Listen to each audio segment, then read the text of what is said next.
The Legend of the Warsaw Mermaid, written by Marta Jakubowska, illustrated by Paul Kolocicki, narrated by Samantha Boffin. There are many legends about mermaids, but the most beautiful one is hidden in the sound of the Vistula River. A long time ago, there was a wealthy and peaceful settlement on the bank of the Vistula River. It was protected by a majestic forest and by the deep and wide river. The place was beautiful and seemed to be so safe it looked like no one could ever disturb the quiet life of its people. A brave leader of this settlement, called Warsaw, had a little daughter named Bogumila.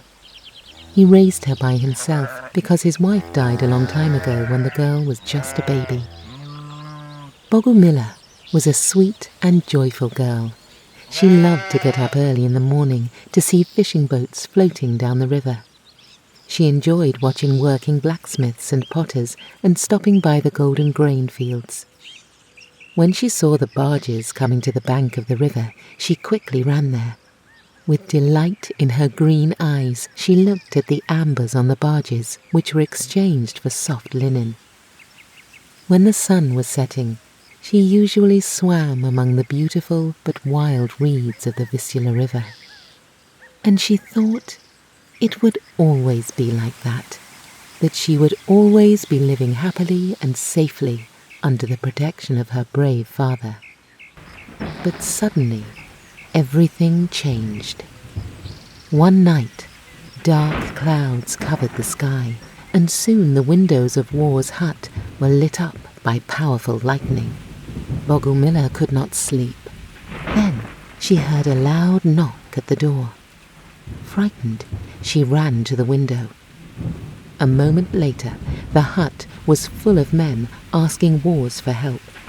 A foreign army, led by a knight in black armor, was attacking the neighboring settlement and took it into captivity. After a stormy night, a quiet morning came to the settlement.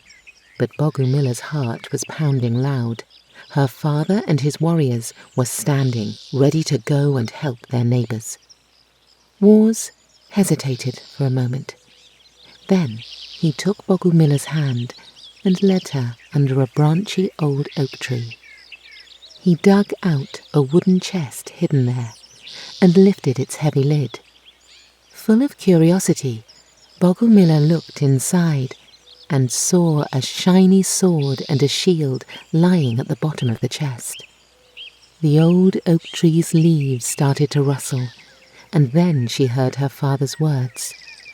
When our ancestors came to this place, they brought the sword and the shield with them. It was the sign that they were free people and that they would always guard and defend their freedom and their land. Warsaw stopped for a moment, and then, looking deeply into Bogumila's eyes, he added, "Remember who you are, my daughter. Remember that you are Bogumila, daughter of the free Warsaw." After saying those words, Warsaw buried the chest under the old oak tree, and he departed with his warriors, leaving Bogumila in the care of a wise old woman named Sniva. Days passed, then weeks, and the weeks turned into long months. Every day, Sniva and Bogumila came to the old oak tree and waited for Warsaw and his warriors to return. But they were not coming back. Only in the evenings, the forest sang a beautiful but mournful song about a big battle and about the brave warriors who fell in defense of their freedom. Finally, the cold autumn came. Leaves were falling.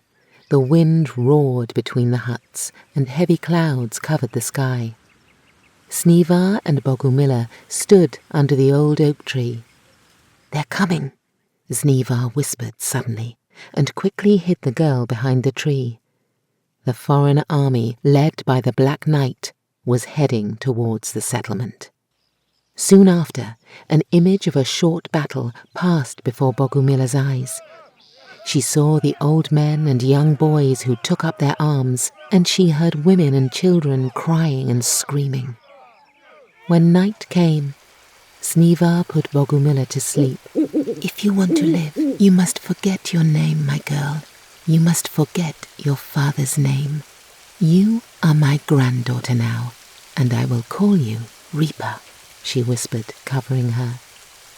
Soon Bogumila was repeating after her, "I am Reaper, granddaughter of the old Sniva." The life of the settlement became hard for its people under the rule of the Black Knight, and soon the old died. The young were taught foreign songs and foreign customs. The memory of their past was erased from them. Slowly, they were forgetting who they were and what it meant to be free. Sniva and Bogumila, along with the others, worked very hard from morning until night. Sometimes Sniva looked up at the road with hope in her sad eyes. She still believed that one day wars would return. In the spring, Sniva became seriously ill, and neither herbs nor Bogumila's loving care helped. Before Sniva forever closed her eyes, she took Bogumila's hand and whispered, "You are Bogumila, daughter of the free wars. Remember that." Another year passed. Each day, Bogumila was awakened by the first rays of the sun and loud shouts from the army of the Black Knight, and it seemed to her that nothing would ever change and that it would always be like that. One evening, when she was going to her hut, she noticed two travellers sitting under the old oak tree. They were praying and sharing bread. "Who are you?" asked one of the travellers, offering her a piece of bread. She became confused. She heard the echo of her father's words and the last words of Sniva. She heard the quiet rustle of the old oak tree. The men who shared her bread with her had gained her trust. She hesitated. "I am Bogumila," she whispered. Suddenly, with these words, memories returned to her. "I am Bogumila, the daughter of the free wars," she repeated loudly and without any fear in her heart. "Your name sounds beautiful, and there is truth in you," said one of the travellers. Encouraged by their goodness, Bogumila told them about the sad fate of her people. They listened to her. Then they talked about God, unknown to her, who created man free. Bogumila stared at the crosses hanging on their chests and pressed her hands to her heart. Before she left, the men got up and looked at the settlement. "Guard this place, Bogumila, daughter of the free wars," the monks said, raising their hands and blessing it. The next day, just before dawn, Bogumila ran to the old oak tree, hoping to meet the monks again. Unfortunately, the Black Knight threw them out of the settlement. On a cloudy, rainy night, Bogumila dug out the wooden chest and took the sword and the shield to her hut. "We are free people. We will always guard and defend our freedom and our land," she said loudly. From that day onward, she often secretly met the young people of the settlement. She told them about the sword and the shield. She told them about their ancestors and then about God unknown to them. She awoke in their hearts a desire to be free. When she talked to them, there was a beautiful light in her green eyes. "We are free people, and we must guard and defend our freedom and our land," they repeated after her. The cold winter came.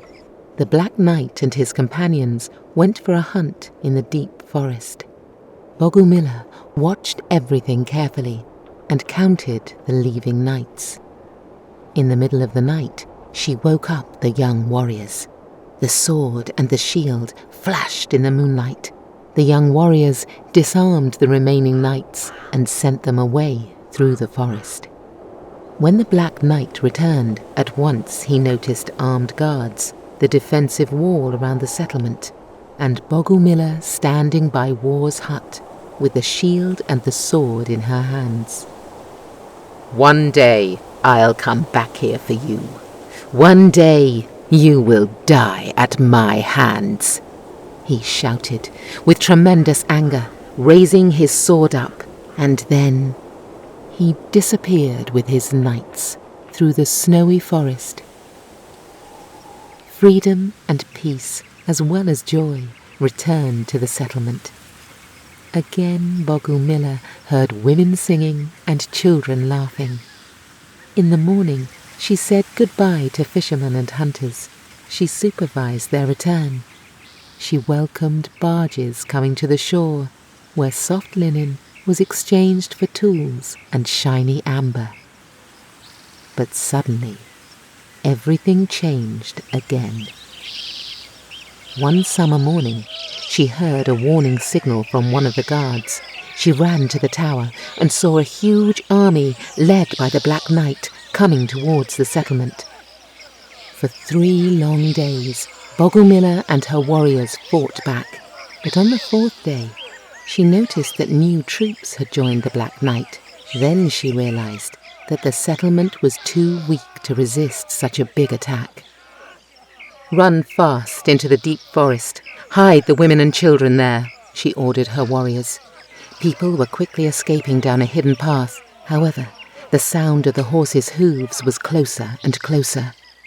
"They do not have enough time to escape," thought Bogumila.